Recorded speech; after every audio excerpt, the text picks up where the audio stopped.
नमस्कार दोस्तों, स्वागत है आपका फिर से एक नए वीडियो में। तो दोस्तों बीएसएनएल थर्ड पीआरसी 8 से 10 दिनों में फाइनल होने वाली है। ठीक है, मतलब जो उसका नोट तैयार हुआ है एसआर सेक्शन में, उसको रेडी करके मैनेजमेंट समिति के सामने बस पेश करना है। ठीक है, उसके बाद आपकी थर्ड पीआरसी फाइनल हो जाएगी। ठीक है, तो फिलहाल 6 दिसंबर 2025 की जो अपडेट थी उसमें पूरी बात बताई गई थी, मैंने उसका वीडियो भी बनाया था।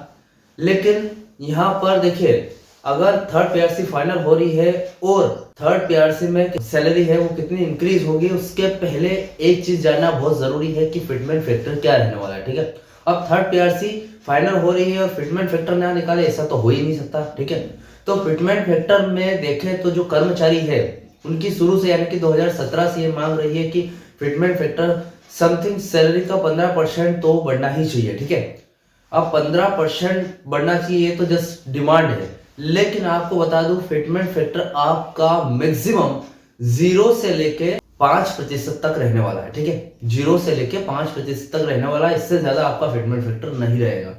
अब मैं ऐसा क्यों बोल रहा हूं, चलिए पूरी जानकारी डिटेल तरीके से आज इस वीडियो में देने वाला हूं और चलो देखते हैं कि 0 से 5% फिटमेंट फैक्टर आखिर क्यों रहने वाला है आपका। ठीक है, जबकि डिमांड तो 15% की, 15 से 18% की डिमांड होने वाली है। ठीक है, चैनल पर ना तो सब्सक्राइब करें, मेरा नाम है सलू विश्वकर्मा। जानकारी यूजफुल लगे तो एक लाइक करके जरूर जाना। चलिए दोस्तों, बढ़ाते हैं वीडियो को आगे। तो दोस्तों आपको पता है मैं हर एक जानकारी पॉइंट बाय पॉइंट देता हूं ताकि आपको वेल एक्सप्लेन हो जाए। ठीक है, तो देखिए यहाँ पर मेरे पास है, आपने वैसे थंबनेल पर देख ही लिया होगा कि जो फिटमेंट फैक्टर है वो 0 से 5% तक रहने वाला है, इससे ज्यादा नहीं। 0 से 1, 2, 3, 4, 5 के समथिंग रहने वाला है, इससे ज्यादा नहीं रहेगा। देखिए थर्ड पीआरसी एक हफ्ते में हमारी फाइनल होने वाली है। ठीक है, लेकिन जो फिटमेंट फैक्टर है वो 0 से 5% रहेगा। तो क्यों रहेगा, आखिर ऐसा क्यों बोला मैंने, तो चलिए वीडियो में जानेंगे। देखिए दोस्तों, मैंने हर एक वीडियो में आपको पहले भी अफोर्डेबिलिटी क्लॉज के बारे में बताया है। ठीक है, कि अफोर्डेबिलिटी क्लॉज एक ऐसी शर्त है जिसकी वजह से थर्ड पीआरसी काफी टाइम से फाइनल नहीं हो रही है। ठीक है, अफोर्डेबिलिटी क्लॉज यानी कि वही जो 3 साल तक आपकी कंपनी अगर मुनाफे में है तो आप थर्ड पीआरसी लागू कर सकते हो, अगर नहीं है यानी कि लॉस में है तो नहीं कर सकते हो। अब आपको पता है पिछले 2007 से बीएसएनएल लगातार घाटे में चल रही है और अभी फिलहाल थोड़ा बहुत प्रॉफिट हुआ था, लेकिन पिछले 3 साल से लगातार नहीं हो रहा ना प्रॉफिट, तो इसीलिए अफोर्डेबिलिटी क्लॉज के अंतर्गत आती है कंपनी। ठीक है, तो यहाँ पर अफोर्डेबिलिटी क्लॉज का सबसे बड़ा कारण है कि बीएसएनएल थर्ड पीआरसी फाइनल नहीं हो रही थी। ठीक है, अब फाइनल हो रही है तो भी अफोर्डेबिलिटी क्लॉज ही दिक्कत दे रहा है। ठीक है, जिसको बोलते हैं किफायती क्लॉज। ठीक है, किफायती क्लॉज यानी कि आपकी कंपनी प्रॉफिट में रहनी चाहिए तभी आप कुछ खर्चे कर सकते हो। ठीक है, तो सबसे पहला हमारा पॉइंट आता है अफोर्डेबिलिटी क्लॉज क्या है वो हम समझेंगे। ठीक है, उसके बाद सेकंड पॉइंट आता है, चलो ठीक है अफोर्डेबिलिटी क्लॉज क्या है ये देख लिया हमने, लेकिन यहाँ पर बीएसएनएल पर इसका असर क्या होने वाला है, बीएसएनएल पर असर, उसके बाद बीएसएनएल जो थर्ड पीआरसी है उस पर क्या असर होगा, कर्मचारी है उन पर क्या असर होगा। ठीक है, तो सभी पर, कर्मचारी, पेंशनर्स, थर्ड पीआरसी में क्या रुकावट दे सकता है, असर देखेंगे। उसके बाद तीसरा पॉइंट है हमारा जो मैनेजमेंट समिति है उनकी जो मीटिंग होने वाली है, यानी कि एक हफ्ते बाद होगी या फिर 10 दिन, 15 दिन, 20 दिन बाद होने वाली है, 20 दिन के अंदर हो जाएगी, इससे ज्यादा समय नहीं लगेगा। क्योंकि अभी क्या है, मैनेजमेंट ने खुद बोल दिया है कि हम इस मैटर को जल्दी से जल्दी क्लोज करना चाहते हैं, मतलब या तो थर्ड पीआरसी दे देंगे या फिर नहीं देंगे, दिसंबर में क्लियर हो जाएगा। ठीक है, मतलब हो सकता है ये जो दिसंबर का महीना है इसी में आपको थर्ड पीआरसी मिल जाए या फिर जनवरी के फर्स्ट में।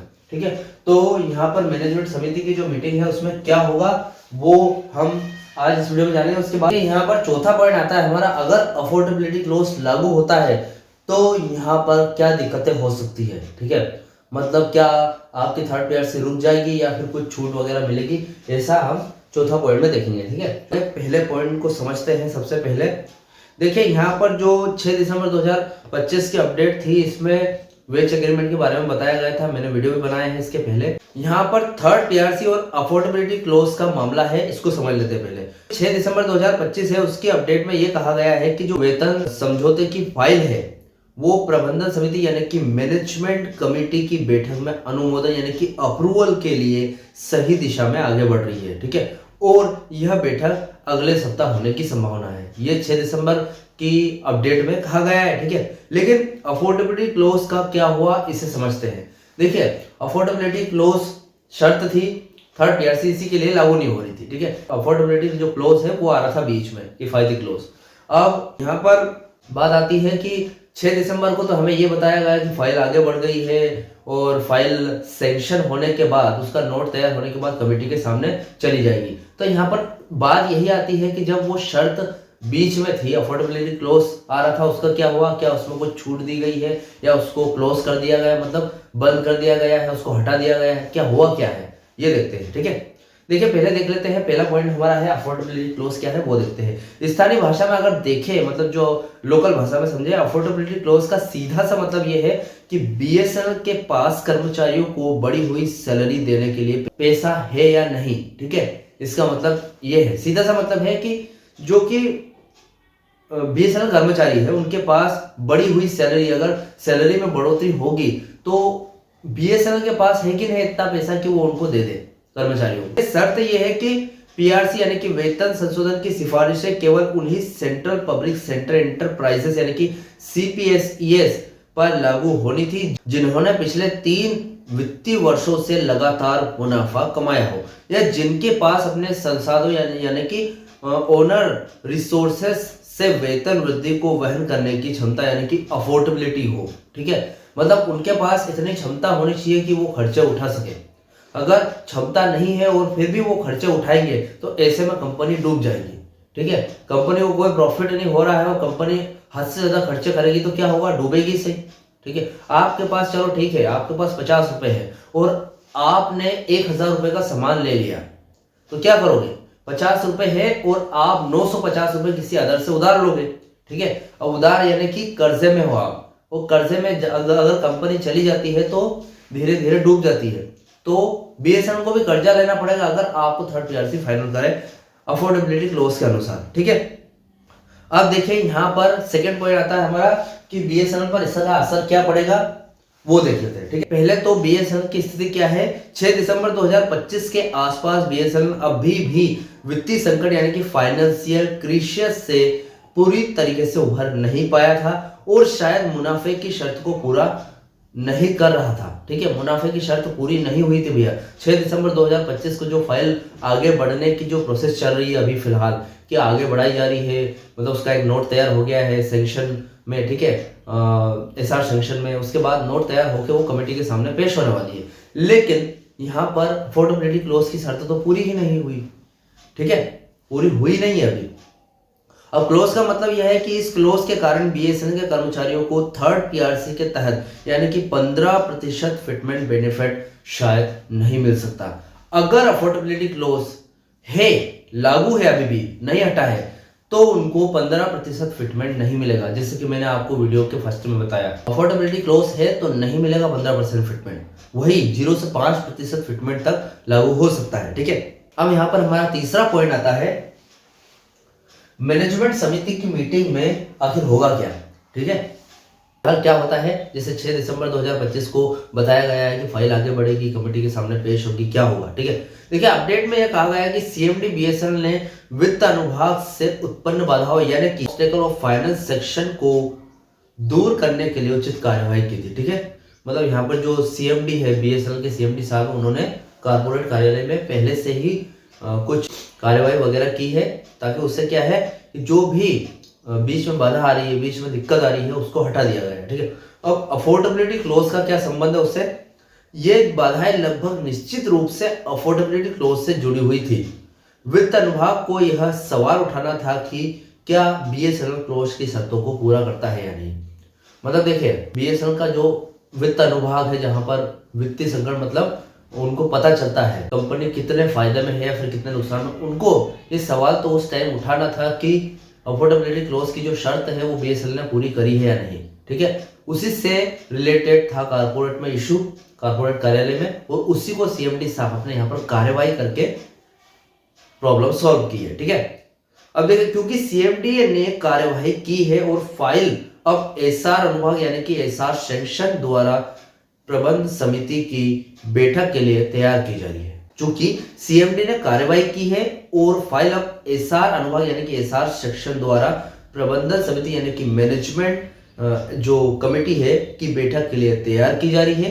मतलब एक नोट तैयार किया जा रहा है, जैसे कि मैंने पहले वीडियो में बताया आपको। इसका मतलब यह है कि प्रबंधन ने, जो मैनेजमेंट है, उन्होंने अफोर्डेबिलिटी क्लोज को जो दरकिनार यानी कि बाईपास करने का या फिर उसका कोई वैकल्पिक समाधान, ठीक है, अल्टरनेटिव सॉल्यूशन खोजने का रास्ता निकाल लिया है। ठीक है, मतलब या तो उसको किनारे कर दिया जाएगा कि यार चलो ठीक है, काफी टाइम हो गया, 9 साल हो गए, थर्ड पीआरसी फाइनल नहीं हुई अभी तक, सिर्फ इसी की वजह से कि अफोर्डेबिलिटी क्लोज आ रहा है, तो उसको साइड करते हैं, उसके बाद थर्ड पीआरसी पहले फाइनल करते हैं। या तो ऐसा किया जाएगा या फिर उसका कुछ भी अल्टरनेटिव सॉल्यूशन निकाला जाएगा कि कुछ तो किया होगा उन्होंने। ठीक है, इसका कोई अभी निकल कर नहीं आया है कुछ भी ऐसी अपडेट की अफोर्डेबिलिटी क्लोज का हुआ क्या है आखिर, या फिर जो कारपोरेट कार्यालय में जो भी सीएमडी साहब से जो भी बातचीत हुई है कारपोरेट कार्यालय के अधिकारियों की, तो वो अफोर्डेबिलिटी क्लोज की बाधा को दूर करने के लिए हुई है। फिलहाल यहाँ पर सॉल्यूशन क्या निकल सकता है? यह सॉल्यूशन या तो सरकारी गारंटी यानी कि गवर्नमेंट गारंटी, विशेष छूट, स्पेशल एक्सेप्टेशन, या फिर संशोधित कम fitment formula, revival lower fitment formula हो सकता है, ताकि यह दिखाया जा सके कि वेतन समझौता कंपनी के लिए वहनीय या फिर अफोर्डेबल है। यहाँ पर अफोर्डेबिलिटी क्लोज के चलते यानी कि बीएसएनएल घाटे में है, फिर भी थर्ड पीआरसी फाइनल हो रही है। ठीक है, उसका सॉल्यूशन यही है कि अफोर्डेबिलिटी क्लोज को कैसे हटाया जाए। देखिए, यहाँ पर दो तरीके हो सकते हैं, या तो सरकार खुद विशेष छूट दे दे कि चलो ठीक है, जो थर्ड पीआरसी को फाइनल करने के लिए जो खर्चा आएगा हम दे देंगे, आप अफोर्डेबिलिटी क्लोज की जो शर्त है उसमें थोड़ी छूट दे दो और थर्ड पीआरसी फाइनल कर दो। ठीक है, मतलब थर्ड पीआरसी लागू कर दो, तो खुद सरकार दे दे, एक तो ये हो सकता है। या फिर दूसरा सॉल्यूशन ये है कि आपका जो फिटमेंट फैक्टर है कितना दिया जा रहा है? 15%। मतलब अगर सोच के देखो, आपकी सैलरी 10,000 है तो उसका 15% कितना होगा, कितना निकल कर आएगा? 1500 रुपए, है ना, 1500 रुपए निकल कर आएगा। तो अगर जो 15% जो आपको फिटमेंट फैक्टर दिया जा रहा है उसको माइनस करके 0 से 5% कर दिया जाए, तो आपका 10,000 का कितना बनेगा? समथिंग 500 रुपए। तो मतलब सरकार के कितने रुपए बच रहे हैं? 1,000 रुपए का शुद्ध फायदा हो रहा है 10,000 पे। ठीक है, अब यहाँ पर अफोर्डेबिलिटी क्लोज की शर्त तो वही है कि यार जब तक मुनाफे में नहीं होगी तब तक आपकी थर्ड पीआरसी लागू नहीं होगी। अगर थर्ड पीआरसी को लागू करने के लिए आपका फिटमेंट फैक्टर ही कम कर दिया जाए तो सरकार को इतना ज्यादा घाटा नहीं होगा कि कंपनी डूब जाएगी। अगर 5% फिटमेंट फैक्टर रख दिया जाए तो सरकार के पास कर्ज तो चढ़ेगा लेकिन कम चढ़ेगा, और उसको उतारने के लिए बीएसएनएल कंपनी फिलहाल थोड़ा बहुत प्रॉफिट कर रही है। ठीक है, और इन फ्यूचर भी प्रॉफिट करेगी। बात यहाँ पर यही आती है कि अफोर्डेबिलिटी क्लोज के लिए यहाँ पर दो ही सॉल्यूशन है, या तो सरकार खुद छूट दे दे या फिर आपके फिटमेंट फैक्टर को 15% से घटाकर 5% तक कर दिया जाए। मतलब हो सकता है 0 से 1-2% भी आपको फिटमेंट फैक्टर मिलेगा, तो भी कंपनी को यहाँ पर कोई घाटा नहीं है, इतना ज्यादा घाटा नहीं है। ठीक है, आप खुद ये कमेंट बॉक्स में मुझे बताना कि कितना घाटा हो सकता है अगर 5% फिटमेंट फैक्टर यहाँ पर लागू हो जाए तो। लेकिन मैंने ये देखा है कि अफोर्डेबिलिटी क्लोज का सॉल्यूशन यही है कि आपका फिटमेंट फैक्टर घटा दो, तो 100% कंपनी को भी कोई नुकसान नहीं, और आपका जो रुका हुआ 2017 से जो रुका हुआ पेंडिंग थर्ड पीआरसी है वो भी मिल जाएगा। लेकिन देखिए, यहाँ पर एक और सवाल आता है जो कि बहुत जरूरी है, और इसका जवाब मैं नेक्स्ट वीडियो में देना चाहूंगा। अगर अफोर्डेबिलिटी क्लोज में आपको 0% से 5% भी फिटमेंट फैक्टर थर्ड पीआरसी के लिए कर दिया जाए, ठीक है, तो आपकी थर्ड पीआरसी तो लागू हो जाएगी, लेकिन उसका क्या होगा? जो 2017 से लेके 2025 तक का 9 साल का बकाया है, एरियर है, वो भी तो लमसम तरीके से आपको मिलना है। अगर वो जो आपको डायरेक्ट मिल गया तो जो आपकी थर्ड पीआरसी में सैलरी बढ़ रही है, इसका जो खर्चा है एरियर के खर्चे के मुकाबले बहुत ही कम है। एरियर का खर्चा बहुत ही ज्यादा आने वाला है कंपनी को, तो उसका क्या होगा मैं नेक्स्ट वीडियो में जवाब दूंगा। तो दोस्तों, कुल मिलाकर बात ये आती है कि जो अफोर्डेबिलिटी क्लोज का रिजल्ट है, ठीक है, लास्ट में हमारा चौथा पॉइंट है थर्ड पीआरसी जो अफोर्डेबिलिटी क्लोज है उसका रिजल्ट क्या आएगा, परिणाम क्या आएगा, वो देख लेते हैं। ठीक है, और वो भी 6 दिसंबर की जो मीटिंग हुई थी उसके आधार पर। अब यहाँ पर क्लोज रुकावट बना हुआ था, ये सच बात है, तो यह वित्तीय अनुभाग के लिए मुख्य रुकावट थी। उसके बाद अपडेट के अनुसार सीएमडी ने उचित कार्यवाही करके उस रुकावट को दूर कर दिया है। इसका मतलब यह है कि जो वेतन समझौता अब मैनेजमेंट समिति की बैठक में जा रहा है वह किसी न किसी रूप से अफोर्डेबिलिटी क्लोज को मतलब जो अफोर्डेबिलिटी क्लोज की शर्त है उसको पार कर चुका है, जिससे इसे अनुमोदन अप्रूवल के लिए आगे बढ़ाया जा सकता है। ठीक है, 6 दिसंबर 2025 का यह अपडेट केवल यह बताता है कि फाइल आगे बढ़ी है, लेकिन यह खुलासा नहीं करता है भाई कि अफोर्डेबिलिटी क्लोज को पार करने के लिए वास्तव में किसी फॉर्मूले जैसे कि 15% से की जगह 0%, 5% या फिर कोई अन्य विशेष व्यवस्था का इस्तेमाल किया गया है। यह विवरण जो मैनेजमेंट कमेटी है या फिर बोर्ड की बैठक के अनुमोदन के बाद ही सार्वजनिक होगा। ठीक है, देखिए यहाँ पर ये जो बात है 0 से 5% फिटमेंट फैक्टर की, ये फिलहाल मैंने निकाली है। आप खुद सोच सकते हैं कि जो उस मीटिंग में, कारपोरेट कार्यालय की मीटिंग में क्या हुआ होगा, सीएमडी साहब ने क्या कहा होगा। देखिए 2 सॉल्यूशन बता दिए मैंने, या तो विशेष छूट देगी सरकार अफोर्डेबिलिटी क्लोज के तहत, या फिर फिटमेंट फैक्टर घटा दो तो आराम से आपकी थर्ड पीआरसी फाइनल हो सकती है। तो मेरी ओपिनियन के हिसाब से आपकी क्या राय है मुझे कमेंट बॉक्स में जरूर बताना कि अगर 0 से 5% फिटमेंट फैक्टर लागू कर दिया जाए और वो भी 15% की जगह, तो यहाँ पर थर्ड पीआरसी क्या लागू कर सकती है सरकार, और वो भी अफोर्डेबिलिटी क्लोज के रहते हुए, मुझे कमेंट बॉक्स में जरूर बताना। इस अपडेट से रिलेटेड जो भी आपके डाउट, क्वेश्चन वगैरह मुझे कमेंट बॉक्स में कमेंट कर सकते हैं। वीडियो अच्छा लगा तो वीडियो को लाइक, कमेंट से जरूर करें। मिलते हैं दोस्तों नेक्स्ट वीडियो में। सी यू सून।